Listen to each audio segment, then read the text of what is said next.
Hey, this is Keith with How to Build Your Own Home. I want to talk about confining some utilities in as much of a tightest space as you possibly can.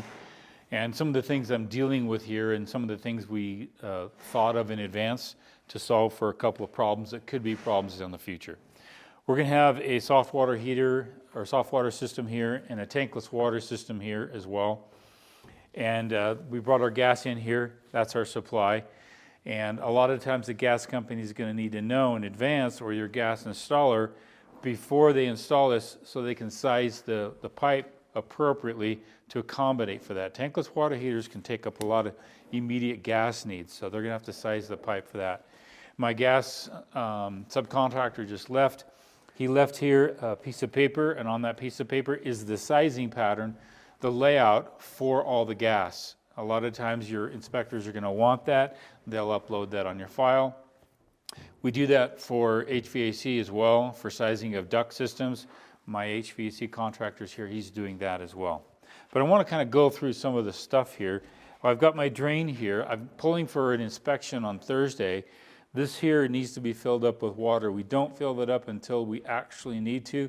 I've got freezing temperatures up here, and I don't need water all the way up at the top, freezing and causing some problems. So we're going to fill that up probably first thing Thursday morning, have it inspected, then drain it and be just fine. If you notice here, I've got a lot of pipe here. It's called PEX sleeved pipe. So I've got PEX pipe that's in a black sleeve. There's a piece of it over on the floor all over the place here. But I didn't run that PEX up through the foundation exterior wall. I want to pull that away. I don't need any freezing temperatures up here. PEX has a real high threshold for freezing, but I still want to keep that away from the exterior wall here. You notice here that I do have a hose bib. It would have been nice if I put that hose bib on the inside where I have conditioned space, so I have some warm air coming up against that, but we'll insulate this really, really heavily. And I do have some southern evening sun that hits that wall, really kind of helps out quite a bit. I've never had a problem with that. But that's the only thing I would have changed with that right here. I would have moved this to the inside wall and punched out that way where I have a warmer wall so I can keep that more protected. Also, you notice here I've got a bollard here. I didn't want cars to come in and whack that. So just as they were pouring the concrete, we actually put this bollard in that actually helps protect this whole system.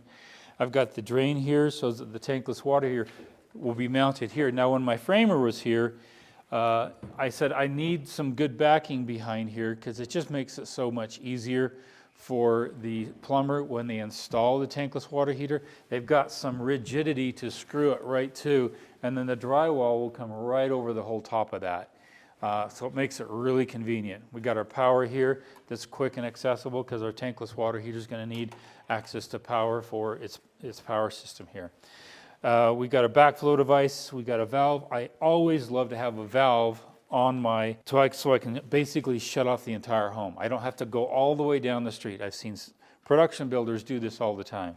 They avoid, a $30 valve and don't put it in, and you have to go all the way to the street, turn on the water, test it, turn it off, and it's a real pain. And for this house, it's a real pain because it's way down the dirt road. So here we can actually shut off the entire house from right here. Backflow device, valve, we're good to go. So we got our hot water, cold water, and we've got a recirc system in here. I'm going through a slab. In the wintertime, this slab is really cold. So when that water turns on, it's going to go in a loop throughout the entire house. It's not just going to one source and back. It's going through the whole house, and it's keeping that, it's called recirc, so that I can actually have a quicker and faster way to get some hot water to the sources I need. And typically, when you do a recirc, the first place you hit for hot water is the bathroom. So the kitchen, when it turns on, it's going to go to the master bathroom first, then it's going to come to the kitchen before it gets hot water. Now you have to ask yourself, where do you want hot water first? And typically you want to have that in a master bathroom. So that you wake up, you turn on the shower, you're not going to wait forever. It's not going to be as long, it's going to be faster to get that hot water. That's what recirc means, that all the hot water is tied in a circle. And so there's going to be one, like let's say the circle starts here and the hot water starts here and it hits the master bathroom, then it hits maybe a kitchen or whatnot, then another bathroom or what have you. What do you want on the tail end of that recirc system? so that you can get hot water the fastest in the place you want it. So I always do a recirc system in the homes we do. And a lot of plumbers that are new with new construction, they understand that. A lot of them don't. They'll just do a single dead end line to just about every location, and then you're not recirculating that hot water. Meaning that when the water is coming back up to get heated up, it's already heated up to some degree, and it's not requiring a lot of expended energy to reheat cold water all the time to come in. So that's what recirc means. It's coming back, what's not used, and it's going right into the tank. Okay. A tight spot here. I'm ready for an inspection here. We're good to go. But you notice up here, up high, I've got some ventilation. This is for my concentric air vent. This is for the tankless water heater, for a gas water heater.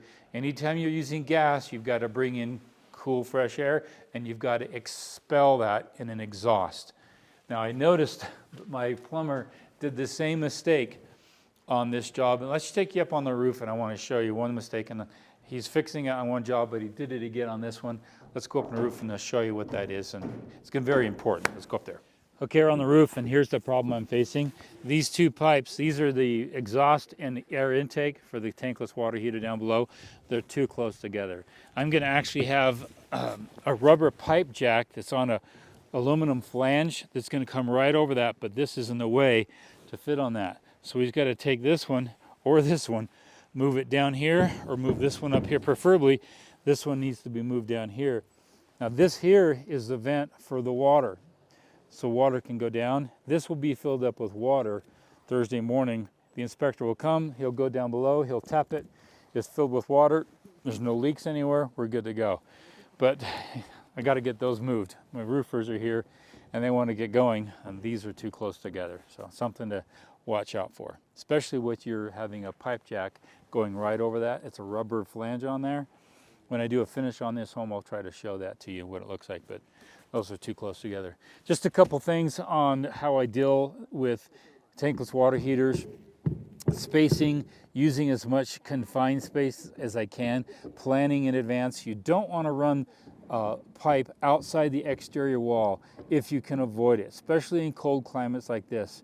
I had a job up north, 15, 20 years ago, and they ran pipe on the outside of the footing right up to the inside of the outside wall on the north side of the house where it's constantly cold. It froze, all right, and this was in PEX.